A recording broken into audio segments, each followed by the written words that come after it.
Hello my dear friends, નમસ્કાર, જય શ્રી કૃષ્ણ. હું વિશાલ વાણિયા સ્વાગત કરું છું તમારું. મિત્રો, આઈ હોપ કે તમે ઘરના પરિવાર સાથે સહકુશળ હશો, ખૂબ સારી રીતે સમય પસાર કરતા હશો, પણ સાથે સાથે અભ્યાસ પણ ના બગડે એને ધ્યાનમાં લઈ અને મિત્રો થોડું આપણે આજે આગળ વધવું છે. લાસ્ટ બે લેક્ચર કિરણ પ્રકાશ શાસ્ત્રના જે કમ્પ્લીટ કર્યા હતા, આજે આપણે થર્ડ લેક્ચર ઉપર જવું છે મિત્રો.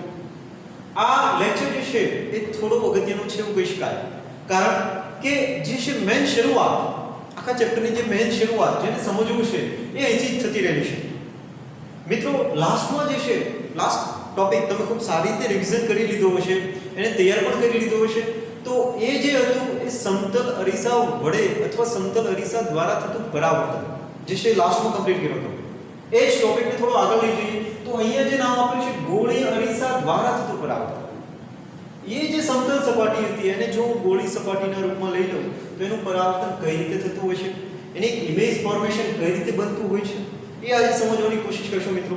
તો અહીંયા મેં તમારી સમક્ષ બે અરીસાને ધ્યાનમાં લીધા છે. એક છે અંતર્ગોળ અરીસો અને બીજો છે બહિર્ગોળ અરીસો. આ જે અરીસો, આ મિરર જે બનતો હોય છે એ કઈ રીતે બને છે? ડાયરેક્ટ તો એ જે છે એની રચના થઈ નથી જતી. એની પાછળ જે છે એનું રીઝન એ જે બનતો હોય છે એવું સમજી લો કે આપણી પાસે કોઈ એક પ્રકારનો ગોળી અથવા એક ગોળો જે છે કાચનો છે. ઓકે, એક કાચનો ગોળો છે, એની અંદરથી હું કોઈ ભાગને કટ કરી મૂકું, કોઈ ભાગને કાપી નાખું અને જે રચના બનાવું એને હું કહી શકું કરી છું. ફોર એક્ઝામ્પલ, અહીંથી હું માની લઉં કે આટલો ભાગ જે છે એ કટ કરું છું, આ ભાગ. ઓકે, અહીંથી લઈને અહીંયા સુધી આટલો ભાગ કટ કરી અને એને થોડું સાઈડમાં વિચારો જોઈ શકો ને, તો આ જે છે એક અરીસો બની ગયો છે. ઓકે, આ અરીસાને નામ આપશું ગોળી અરીસો. આ ગોળી અરીસો જે છે એને મારે બહિર્ગોળ બનાવવો છે કે અંતર્ગોળ બનાવવો છે, એ ડિપેન્ડ કરે છે આપણા ઉપર. જો એને અંતર્ગોળ બનાવવો છે તો બહારની જે સરફેસ છે એને પોલિશ કરી દેશું. પોલિશ કઈ રીતે કરાય કાલે લાસ્ટ લેક્ચરની અંદર કમ્પ્લીટ કર્યું છે મિત્રો. જો મારે બહિર્ગોળ અરીસો બનાવવો છે તો અંદરની જે સરફેસ છે એને પોલિશ કરી દઈશું. ઓકે, તો આ અરીસાને ફોર એક્ઝામ્પલ અંતર્ગોળ બનાવવો છે તો બહારની સરફેસને જો પોલિશ કરી દેવામાં આવે તો આ અરીસો કેવો બની જશે? અંતર્ગોળ અરીસો બની જશે. તો આ અંતર્ગોળ અરીસાની અંદર કયા પ્રકારનું ઇમેજ ફોર્મેશન બનતું હોય છે, એની અંદર પરાવર્તન થતું હોય તો એ કયા પ્રકારનું થતું હોય છે એ આજે તમને થોડું જોવાનું છે. ધારો કે કોઈ અંતર્ગોળ અરીસો જે છે એ આ ટાઈપનો છે. હવે એને મેં કટ કરીને લીધો છે આમાંથી અને અહીંયા મૂકી દીધો સમજવા માટે. તો દૂરથી આવતા કિરણો, વાત કરું છું પ્રકાશની, કિરણની, તો અહીંયા આ કિરણ પ્રકાશ શાસ્ત્રની અંદર દૂરથી આવતા કિરણો જે છે એ ફોર એક્ઝામ્પલ ઘણા બધા કિરણો આ સપાટી ઉપર, અંતર્ગોળ અરીસાની સપાટી ઉપર જ્યારે પાડવામાં આવે, જ્યારે આપાત કરવામાં આવે ત્યારે શું જોવા મળતું હોય? ત્યારે મિત્રો આ તમે 10th ની અંદર કમ્પ્લીટ કરી દીધું છે. એ જ્યારે કોઈ દૂરથી આવતા કિરણો, અનંત અંતરેથી આવતા કિરણો જ્યારે એ સપાટી ઉપર પડે છે, સમાંતર કિરણોને ધ્યાનમાં લઈશું આપણે, ફક્ત ને ફક્ત સમાંતર કિરણો જ્યારે એ સપાટી ઉપર પડે છે ત્યારે એ સપાટી દ્વારા એનું શું થાય છે? પરાવર્તન થાય છે. તો એ પરાવર્તન થાય તો ધારો કે બે આપણે કિરણોને ધ્યાનમાં લઈ, નંબર 1 અને નંબર 2. આ બે કિરણો જ્યારે આ સપાટી ઉપર આપાત કરવામાં આવે ત્યારે એનું પરાવર્તન થઈ અને એની જે દિશા જે છે એ આ રીતે આગળ વધશે. અહીંથી એનું પરાવર્તન થઈને આ રીતે આગળ વધશે અને જે બિંદુ પર ભેગા થાય છે, ઇન્ટરસેક્ટ થાય છે, ઇન્ટરસેક્ટ થવું મતલબ આંતરછેદ થવું, જે બિંદુ પર ભેગા થાય છે, એકબીજાને છેદે છે, એ બિંદુને નામ આપવામાં આવે છે F. F યાની કે એને કહેવામાં આવે છે એનું મુખ્ય કેન્દ્ર. ફરીવાર મિત્રો, જે બિંદુ પર આ કિરણો પરાવર્તન થઈને ભેગા થાય એને કહેવામાં આવે છે F. F યાની કે આપણે નામ આપશું આપણે એનું મુખ્ય કેન્દ્ર. ઓકે, આ મુખ્ય કેન્દ્ર જે છે એના માટે શું બની જશે? ફોકસ બની જશે. આ ફોકસ અહીંયા આ પોઈન્ટને નામ આપી દીધું F. ઓકે, હવે અહીંયા થોડું અલગ છે. આજે વાત થઈ અંતર્ગોળ અરીસાની, હવે વાત ધ્યાનમાં લઈ બહિર્ગોળ અરીસાની. આમાં થોડું ડિફરન્ટ જોવા મળે છે. અંદરની સપાટી પોલિશ કરી દીધી છે. ઓકે, બહિર્ગોળ અરીસો બનાવી દીધો છે, નો ડાઉટ. હવે જ્યારે હું અનંત અંતરેથી આવતા કિરણો જ્યારે એ સપાટી ઉપર આપાત કરવામાં આવે, કઈ સપાટી ઉપર? તો બહિર્ગોળ અરીસાની સપાટી ઉપર આપાત કરવામાં આવે, જે સપાટી પોલિશ કરેલી નથી એ સપાટી પર. જ્યારે આપાત કરવામાં આવે તો નંબર 1 અને નંબર 2 આપો. તમે આવા ઘણા બધા લઈ શકો, ખાલી સમજવા માટે આપણે કહી દીધા છે. તો તમે મિત્રો જોઈશો કે આની અંદર આ કિરણોનું પરાવર્તન થઈ અને એ આ રીતે ફેલાઈ જશે. આ શું કહેવા માંગે છે? બહિર્ગોળ અરીસાએ શું કર્યું? છૂટું પાડી દીધું, ફેલાઈ દીધું. અંતર્ગોળ અરીસાએ શું કર્યું? કોઈ એક જગ્યાએ કેન્દ્રિત કરી દીધું, એ જ ભાગની અંદર, અંદરના ભાગમાં, જેનું નામ આપણે આપી દીધું આંખ, યાની કે ફોકસ. ઓકે, અહીંયા જોવો જોઈએ, છૂટા પડ્યા. આ જે રે હતા, આ જે કિરણો હતા, એ કિરણો શું થઈ ગયા? છૂટા પડ્યા. ને અહીંયા શું થયું? અહીંયા જે છે ભેગા થયા. તો જ્યાં ભેગા થાય છે તો અંતર્ગોળ અરીસો શું કામ કરશે અને બહિર્ગોળ અરીસો શું કામ કરશે, એ આના દ્વારા તો બહુ સારી રીતે સમજી શકાય. અંતર્ગોળ અરીસો જે છે એ કિરણોને ભેગા કરે છે. ભેગા કરે મતલબ શું કરે છે? અહીંયા જોવું જોઈએ, કન્વર્સ કરે છે. અને જ્યારે બહિર્ગોળ અરીસો ડાયવર્સ કરે છે, છૂટા પાડે છે, તો આવા અરીસાને, અંતર્ગોળ અરીસાને બીજું નામ પણ આપવામાં આવે છે, જેને કહેવામાં આવે છે કન્વર્જિંગ મિરર. અને બહિર્ગોળ અરીસો જે છૂટા પાડે છે એને નામ આપવામાં આવે છે ડાયવર્જિંગ, છૂટું પાડવું, ડાયવર્જિંગ મિરર. તો અહીંયા કિરણો ભેગા થશે, અહીંયા કિરણો ફેલાઈ જશે. આનું પ્રતિબિંબ મને મળી શકશે બહુ સારી રીતે. આનું પ્રતિબિંબ મળશે, કઈ રીતે મળશે, કેવું મળશે, એ જોઈશું આપણે આગળ. ઓકે, તો ફરીવાર મિત્રો રિપીટ કરું છું.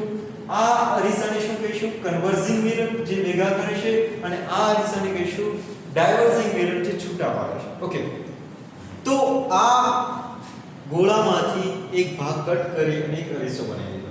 ઓકે મિત્રો, અહીંયા સુધી ક્લિયર છે. હવે થોડું એને આગળ લઈ જવું છે, આપણે એને સમજવું છે કે આ જે છે એ કઈ રીતની રચના જોવા મળતી હોય છે, એનું પરાવર્તન કઈ રીતનું થતું હોય છે. તો અહીંયા સૌથી પહેલા અગત્યની બાબત એ છે કે ધારી લો કે કોઈ આપણી પાસે ગોળી એક સપાટી છે.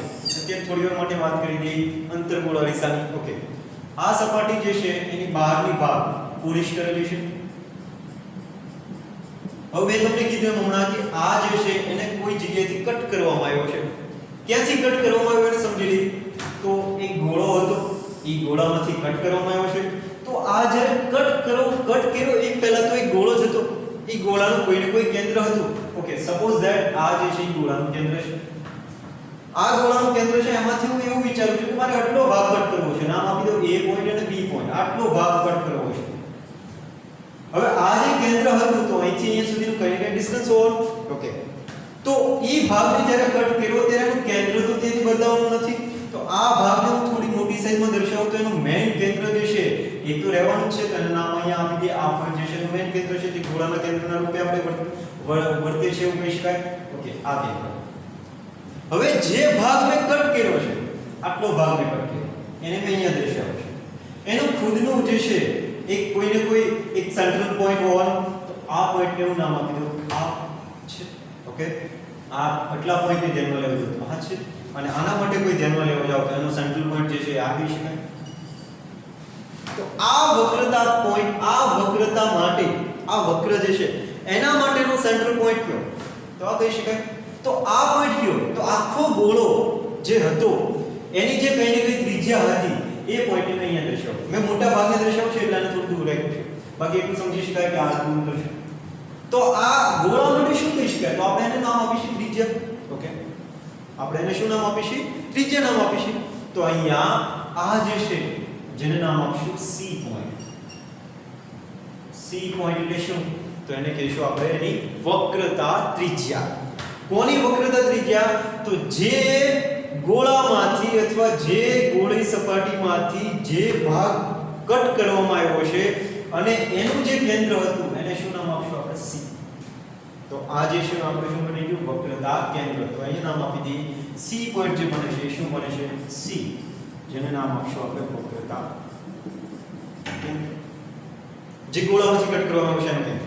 ઓકે, આ પોઈન્ટ જે છે એ આપણે જે ભાગ કટ કર્યો છે, કયો ભાગ કટ કર્યો? તો આટલો ભાગ, એને નામ આપી દઈએ A પોઈન્ટ અને B પોઈન્ટ. તો A અને B પોઈન્ટ માટેનું જે કેન્દ્ર બન્યું એને નામ આપી દઉં P બિંદુ. એ P બિંદુ જે છે એ શું દર્શાવે છે? તો એને આપણે કહીશું ધ્રુવ. ધ્રુવ મતલબ શું? એ વક્રતા માટેનું કેન્દ્ર, એટલે કે ધ્રુવ નામ આપશું, અથવા એને ઇંગ્લિશમાં કહી શકાય પોલ. Okay,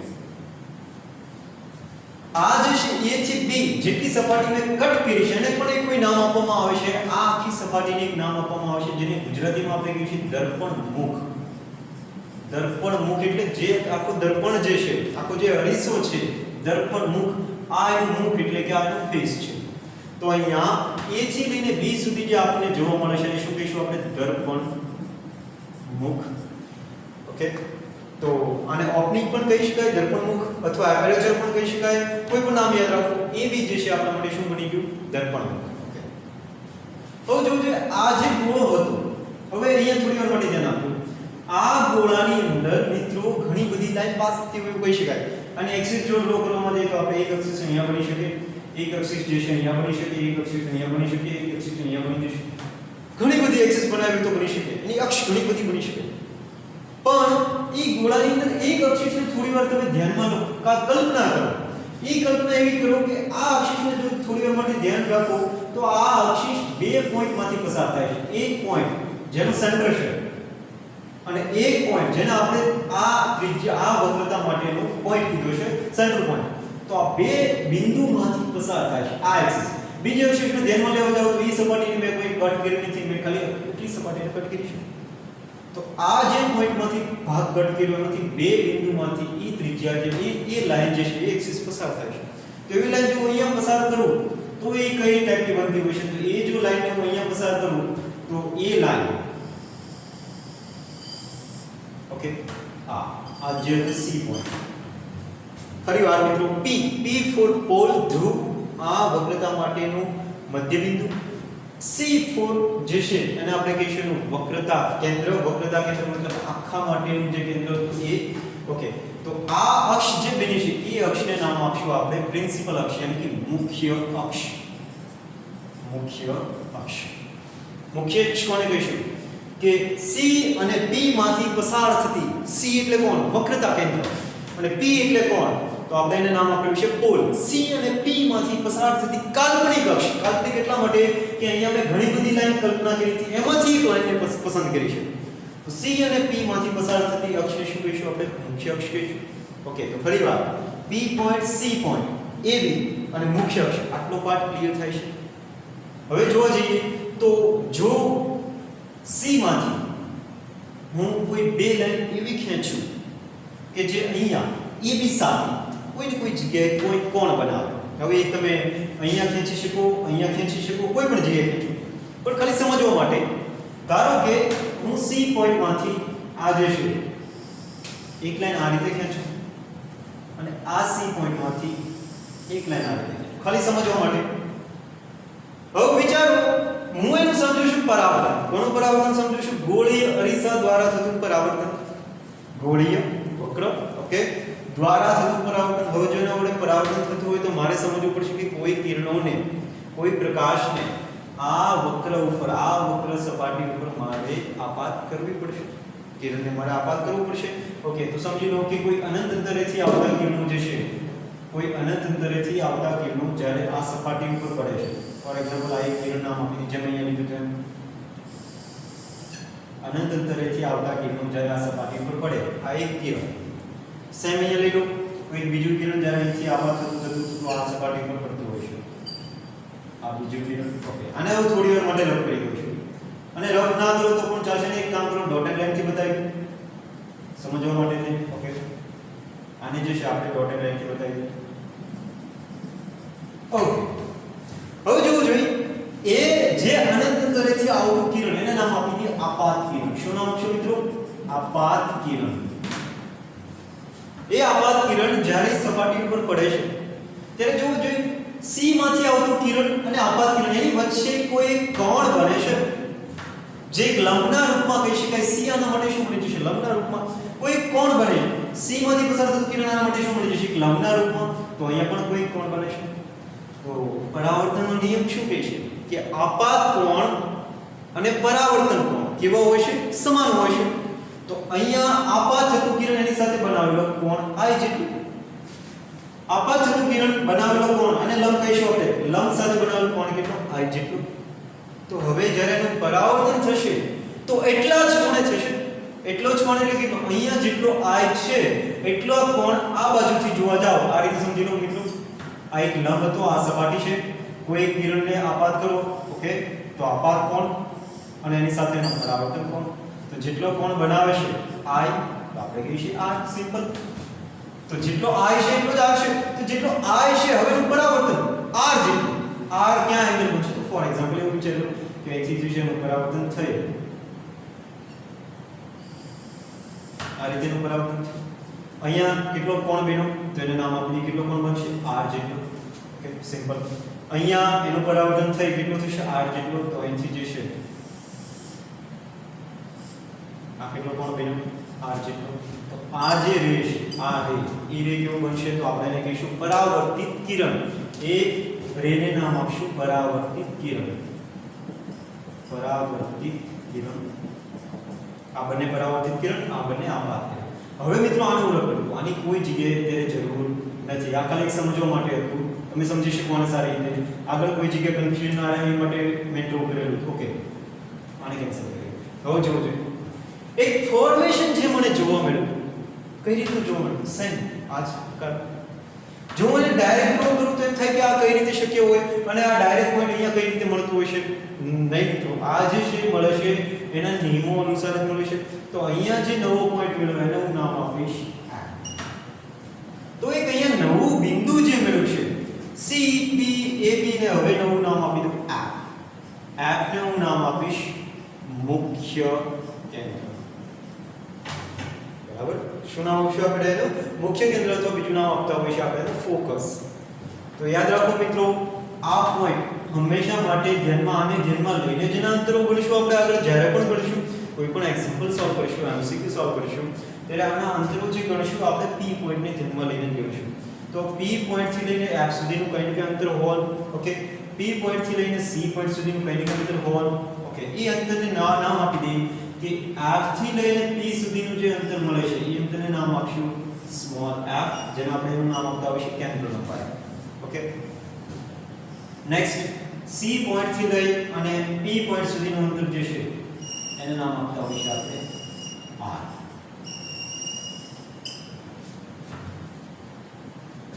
clear? તો અહીંયા f જે છે એ શું બનશે? તો f જે બન્યું fp એટલે કે કોની વચ્ચેનું અંતર fp એટલે કે એને નામ આપશું કેન્દ્ર લંબાઈ. આ તમે ભણી ચૂક્યા છો મિત્રો. પછી મળે છે r. r જે છે એને નામ આપશું ત્યાંથી ત્યાં સુધીનું અંતર c થી p સુધીનું એને નામ આપીશું આપણે વક્રતા ત્રિજ્યા. વક્રતા કેન્દ્રથી લઈને પોલ સુધીનું અંતર જેને વક્રતા કેન્દ્રની જગ્યાએ એની ત્રિજ્યા અંતરની વાત કરું છું એટલે ત્રિજ્યાની વાત. ઓકે અને આપણને એ પણ ખબર છે કે r જે છે કોના બરાબર હોય છે? તમે 10th ની અંદર સાબિત પણ કરી દીધું છે. r જે છે કોના જેટલું હોય છે? આના ગુણ્યા 2 કરો એટલે r મળે એટલે કે r બરાબર 2f જેટલું હોય છે. તો આ જે વાત થઈ તો એ કોની વાત થઈ છે? તો ગોળી અરીસા દ્વારા થતું પરાવર્તન. હવે આ પરાવર્તન જે છે એની અંદર પણ કોઈ નવા 3 નિયમો લાગુ પડી જશે. નવા 3 નિયમો મતલબ શું? કે એ બધી જગ્યાએ જ્યાં પણ હું અંતર્ગોળ અરીસો ડ્રો કરી ત્યાં બધી જગ્યાએ 3 નિયમો લાગુ પડશે. એનું ફોર્મેશન જે છે ઇમેજ ફોર્મેશન એ ટાઈપનું બનશે. તો અહીંયા આટલો પાર્ટ ક્લિયર છે મિત્રો કે પરાવર્તિત કિરણ પછી આપાત કિરણ એની અંદરના જે બિંદુઓ છે મુખ્ય અક્ષ કોને કહેવાય, દર્પણમુખ કોને કહેવાય, વક્રતા કેન્દ્ર કોને કહેવાય, ફોકસ કોને કહીશું. આ પોઈન્ટ ખાસ ધ્યાનમાં રહેવા જરૂરી છે. અને આ જે કિરણો આવે છે અનંત અંતરેથી એને નામ આપશું સમાંતર કિરણો પણ કહી શકાય અથવા પેરાએક્સિયલ જે છે પેરાએક્સિયલ કિરણો પણ એને કહી શકાય. સમાંતર કિરણો જે આવતા હોય એને કહીશું પેરાએક્સિયલ કિરણો. ઓકે તો આ જે વાત થઈ છે એ કોની વાત થઈ છે? અત્યારે ગોળીય અરીસા દ્વારા થતું પરાવર્તનની વાત થઈ. હવે આ પરાવર્તનની અંદર શું જોવા મળતું? આવું કે તમે એને જલ્દી નોટ ડાઉન કરી નાખ્યું છે. ઓકે તો આ જે પરાવર્તન છે એની અંદર મારે 3 જે છે નિયમો કહી શકાય કે આમ નિયમો તો નહીં પણ એને 3 અલગ અલગ દ્વારા દર્શાવવું છે જેથી કરીને આગળ જતા એ પોઈન્ટ કામમાં આવે. ઓકે આ આકૃતિ સામે જ રાખું છું અને મારે ખૂબ સારી રીતે સમજવું છે. તો ફોર એક્ઝામ્પલ અહીંયા હવે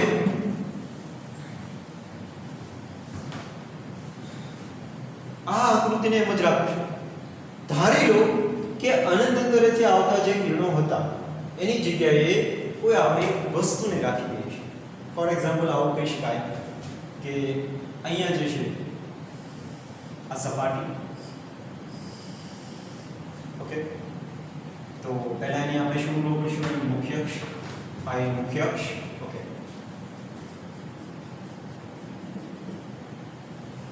હવે એની અંદરના 3 પોઈન્ટ આપણે ધ્યાનમાં લેવાના છે.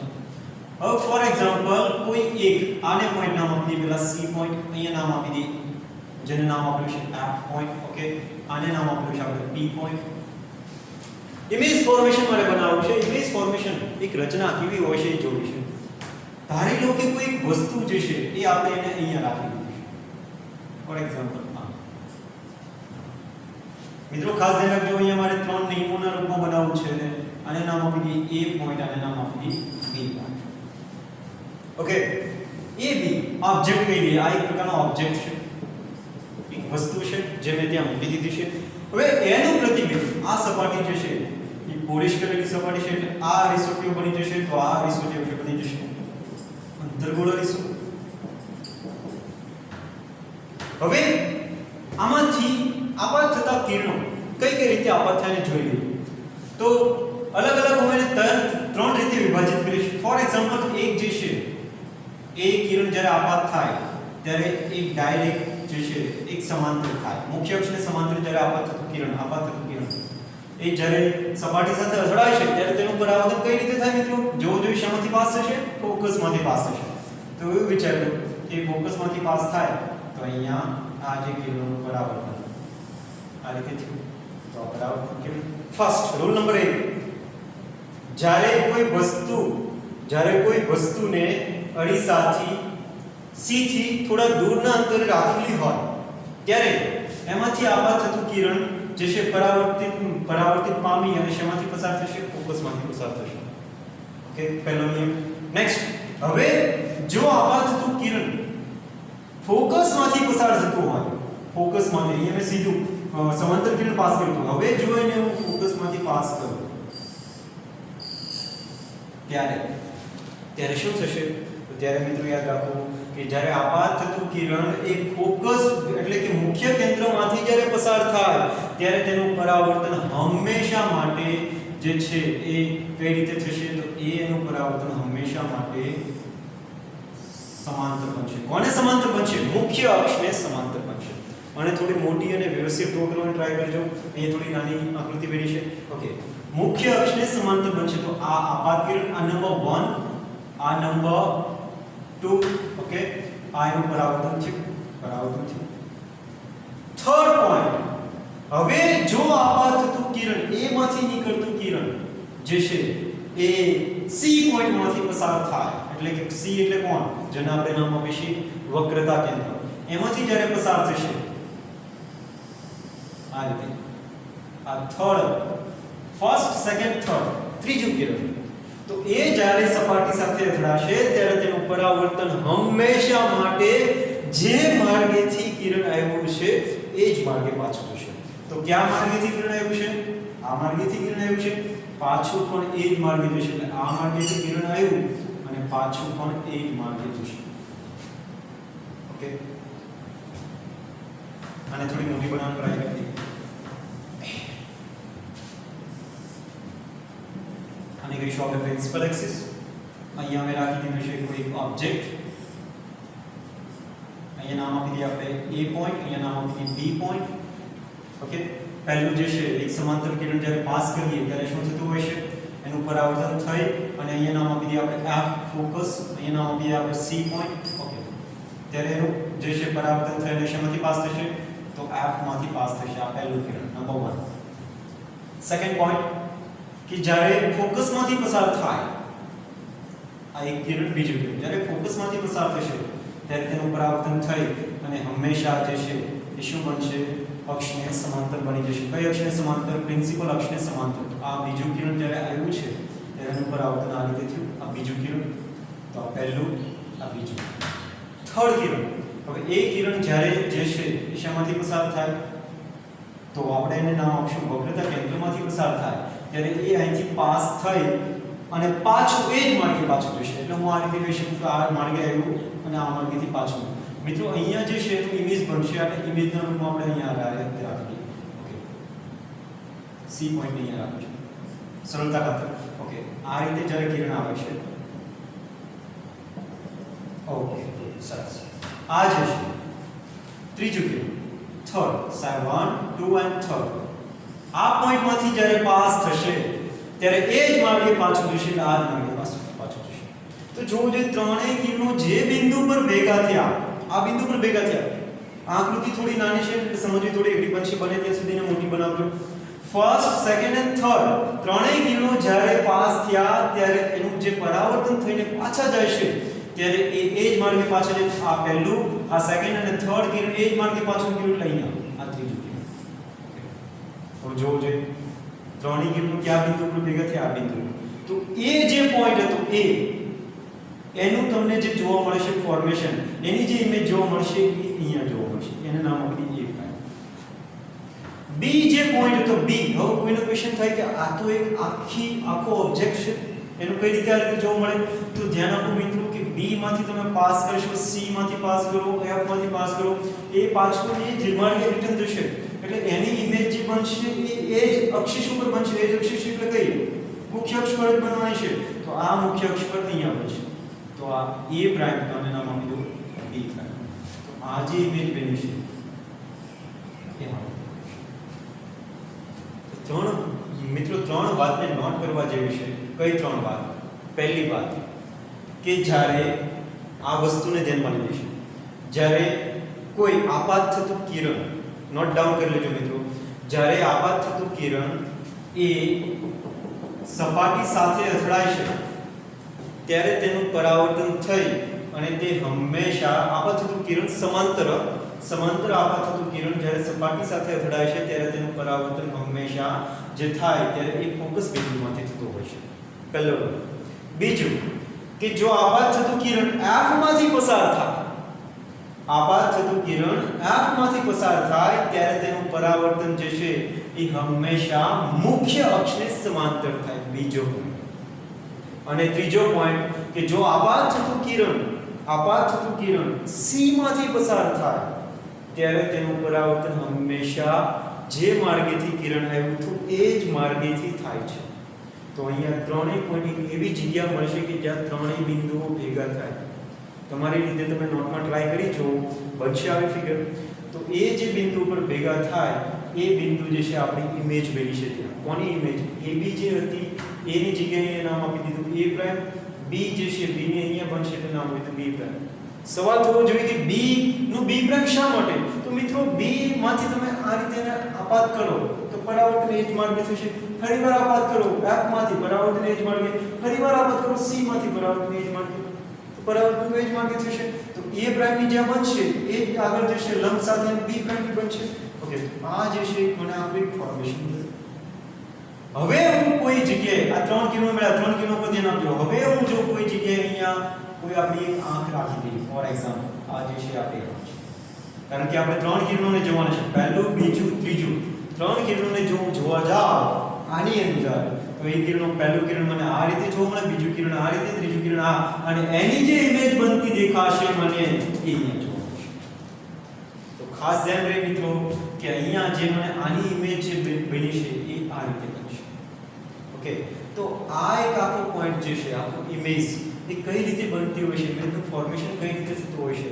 વસ્તુને અહીંયા મેં રાખી છે, વસ્તુને ફોર એક્ઝામ્પલ અત્યારે આ કઈ જગ્યાએ કહેવાય તો કિરણો ક્યાંથી આવ્યા છે તો C થી આગળ, તો કહી શકાય કે ઇન્ફાઇનાઇટ અને C ની વચ્ચેથી જ્યારે કોઈ વસ્તુને મૂકવામાં આવે ત્યારે શું થાય. પછી હું કહું કે C અને F ની વચ્ચે જો આ વસ્તુને રાખું તો C અને F ની વચ્ચે જો રાખું તો શું થતું હોય છે, અને F અને P ની વચ્ચે રાખું આ વસ્તુને તો શું થતું હોય છે. આના માટેની પ્રેક્ટિસ તમે કરી શકો પોતાની જાતે. ઓકે, નેક્સ્ટ લેક્ચરની અંદર જ્યારે હું આવીશ ત્યારે આને થોડું વધારે ડીપમાં લઈ જઈશ કે આનું પોસ્ટર જો બનાવવું હોય કઈ રીતે બનતું હોય છે, આ બધી વસ્તુને અહીંયા રાખીએ તો શું થતું હોય છે.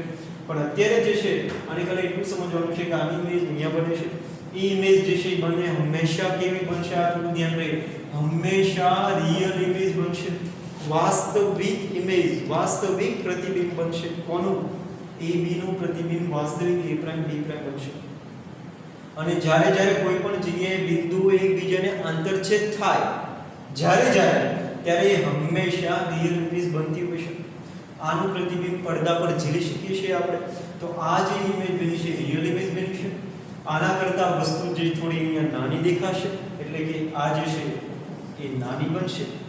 ઓકે, રિયલ ઇમેજ સાથે સાથે નાની દેખાશે આપણને, અને અહીંયા AB નું પ્રતિબિંબ મને A પ્રાઇમ B પ્રાઇમ આવે જે ઉલટાના રૂપમાં હોતું ઓકે મિત્રો, તો આ જે વાત થઈ છે ઇમેજ ફોર્મેશનની વાત થઈ છે, જેમાં એક પોઈન્ટ કમ્પ્લીટ કર્યો. હવેના બાકીના 3 પોઈન્ટ જે છે એ તમારી રીતે ટ્રાય કરજો. નેક્સ્ટ લેક્ચરની અંદર આવીશ ત્યારે થોડું એને વધારે સમજાવવાની કોશિશ કરીશ.